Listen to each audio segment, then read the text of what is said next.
Hey DIY decorators, I'm Mark Montano, and today on Make Your Mark we are upstyling some simple trays with DecoArt pouring medium and Famowood glaze coat. Now before I forget, I want you to thumbs up if you like this video and leave me a comment if you have a question about this project or you just want to say hello.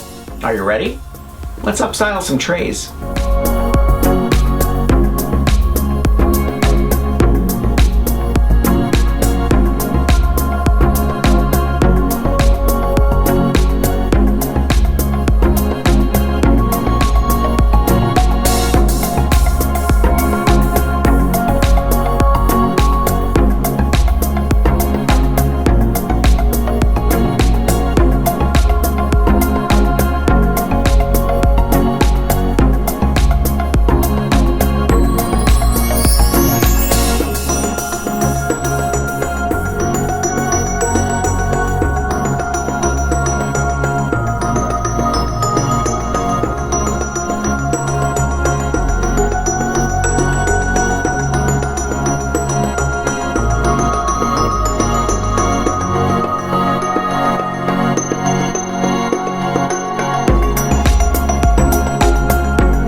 I often use a small torch when I pop the bubbles in my resin, but you could use a long arm lighter or a hair dryer. It's up to you.